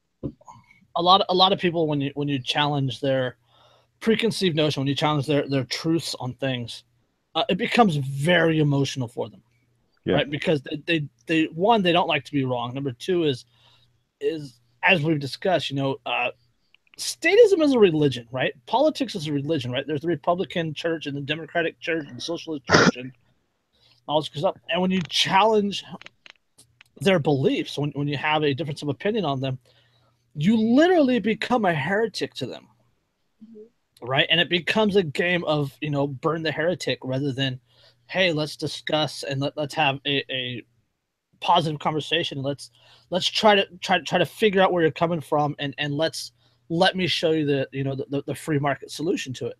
Yeah. They don't want that, yeah. right? They want their religious echo chamber. Yeah. And they want everybody to agree with them. And if you don't agree with them, then you can move to Somalia, which I guess is like statist hell. Yeah. Or something, Well, some of us, like, we don't like to be like, within that defined fucking element where, it's like, okay, well, I'm not going to deviate outside these norms. Some of us want to be able to experience. Yeah, like me too. Yeah. And like I have friends that are socialists. Don't try to squeeze me into your box with you. Yeah. Yes. Can you just step outside of it as a mental exercise for a few minutes and talk to me outside of all these preconceived notions? And I honestly don't even have an issue with people that are in their box. You can stay in your box. Congratulations. Well, that's what I'm saying. Just quit trying to pull me into it. Yeah. And quit trying to use your box to, jump on my head. This isn't freaking Mario. Leave me alone. Right. Yeah, I like to be that dude that's like, you can't pinpoint me because I'm like all over the fucking place. You know what I mean? Because it's like I don't have a preconditioned set of beliefs like a lot of people. It's like I kind of pick and choose. I don't know if I seek to be that, but I think that I fucking confuse the hell out of people. Yeah, no. Anybody that's logical kind of does. People get really mad at me for shit that I said that wasn't even me. And I'm like, whoa. I'll post on Wolf about guns, and the liberals will come on and call me a neotard or Republic idiot or whatever else. And then I'll post about marijuana and I'll be a libtard. Yep. They literally cannot conceive of anything that is not within this dichotomy that Yep. Exactly. Because every 19-year-old fresh out of high school working McDonald's knows everything about politics. Right. Every one of them. Ask them. Just ask them. They all know the code phrase. It's would you like fries with that? Yeah. Bam. Means they know everything. Yeah, I'm sure. Like what? They're 19, so like 17 or 7 years before that, they were fucking on Call of Duty saying, you know, you're a faggot, you're a faggot, and I fucked your mom and shit. Like, Oh yeah. you know, this is kind of how it goes. The kids that were They still in evolved so diapers when the quickly. Patriot Act came into existence. Yeah, right. They're not even born yet. Maybe. Yeah, you know freedom, kid. Well, actually, no, that's true. They would have been born before the Patriot Act because my nephew's 18 years old, and I don't even know. Like, I tell him a lot of shit, but I don't think he knows about, like, you know, the Patriot Act and like all that stuff that like went into place after 9/11. Yeah, my kids were a year and a half old. All right, Yeah, but let's get this last one out. It's already 8:05 or 11:05 your time, so let's just bang this last one out. All right. Body cam study shows no effect on police use of force or citizen complaints. Having police officers wear little cameras seems to be no discernible impact on citizens' complaints or officers' use on force, at least in the nation's capital. That's the conclusion of a study performed at Washington, D.C., rolled out its huge camera program. The city has one of the largest forces in the country, with some 2,600 officers now wearing cameras on their collars or shirts. Quote, we found essentially that we could not detect any statistically significant effect on the body-worn cameras, said Anita something, I'm not even trying to pronounce it, it'll hurt me. A researcher with the Metropolitan Police Department and a group in the city government called Lab at DC. I think we're surprised by the results. I think a lot of people were suggesting that the body cameras would change behavior, said Chief of Police Peter Newman. There was no indication that the cameras changed behavior at all. Wait a second. Can I say something? Yes. I raised my hand. Why would it make a difference? And here's why I asked that question. The police, they don't think they're doing anything wrong. So why would they change their behavior? That is literally the quote in the next paragraph. It says, perhaps he says that is because his officers were doing the right thing in the first place. Oh, Jesus Christ. God. Yes. No, they thought they were. They think they are. I'm not going to get into the whole legality versus morality issue. I'm going to simply point out that police-related cases going to a grand jury only actually go to trial about 4% of the time. Yeah, right. Flip that, civilian cases going to a grand jury will go to a trial about 91% of the time. Grand juries will literally indict a roast beef sandwich for murder unless that roast beef sandwich is wearing a badge. Yep. Until police and law enforcement officers actually start going to trial, number one, and number two, start going to jail for their actions. The same standards everybody else is. They should be held to a higher standard. But the game is rigged. Like, think about the judicial, the judicial system. You know what I mean? Like, think about how many people in that courtroom are employed by the state. The judicial system. Yeah. Yeah. You got the prosecutor, the DA, the judge. You know what I mean? They circle the wagons every fucking time. Yeah, the thin blue line, blah, blah, blah, blah, blah. But no matter what the commissions roll out, no matter what the rules they change, no matter the policy they change, etc., until they start going to jail, nothing's going to change. Nope. Until there are actual repercussions for their actions. Yeah. And unfortunately, they're not going to change. And paid administrative leave is not a fucking repercussion. It's well, let's call it what it really is. Yeah, exactly. Paid vacation. It's paid Yeah. vacation, yeah. Yeah, exactly. Desk duty. Okay, you're on detention, but you're still getting paid. Oh, it's so rough. Desk duty sounds like a fucking reward to me. Who wants to Yeah, be right. out there Seriously. running You're like- people down? What? It's November in the Northeast? All right, I'll take that desk duty for a couple weeks now, Chief. Yeah. Shit, I might fucking commit some misconduct just so you'll put me on desk. You're right. I'm Call the Bureau of Internal Affairs. That's right. Yep. ASAP. Oh.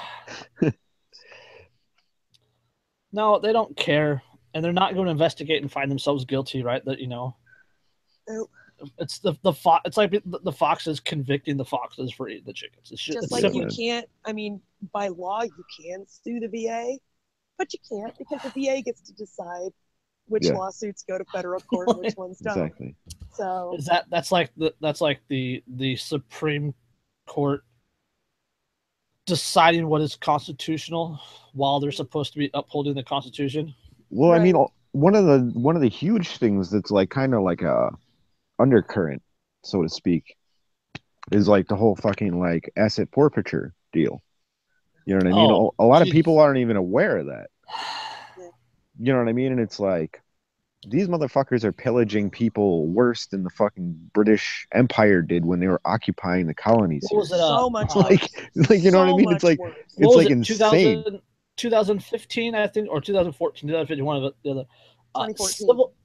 Civil asset for just the DEA portion of the civil asset forfeiture actually stole more from people, more assets and money from people than burglars that year. Oh yeah. Yeah. Oh, big time, dude. I mean, Big time. It's double speak because the DEA are burglars, but you got Yeah, you know what I yeah, mean. yeah, Right. yeah. Then like non-governmental burglars. Yeah, right. Not non-legal burglars. Right. The Competition. illegal kind of burglars. The non-union burglars. Yeah. Like Ron Paul said, you know, government hates competition. Yeah. But Don't steal the government hates competition. yeah. But yeah, it's fucked, man. Like I don't even know, and that's just like one aspect of like what's fucked up. And you got the police brutality issue. You got fucking no knock raids, like at an increasing alarming rate.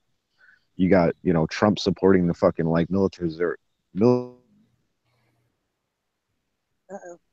Oh, Dan froze. militarization. Militarization. Am I still here? Yep, you're still here. Militarization of the police. I was saying Trump. He actually removed Obama's executive orders on it and reinstated the 1099 program. Yeah, which allows them access to surplus military equipment. Yeah. So anyway, the shit that would normally be going to ISIS is going to the cops.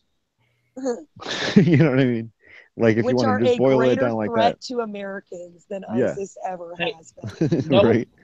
No person in a cave, no person in the Middle East, no person wearing a burqa, no person in ISIS, no person screaming Allahu Akbar has ever thrown an American in jail for smoking the plant or arrested somebody for owning a firearm.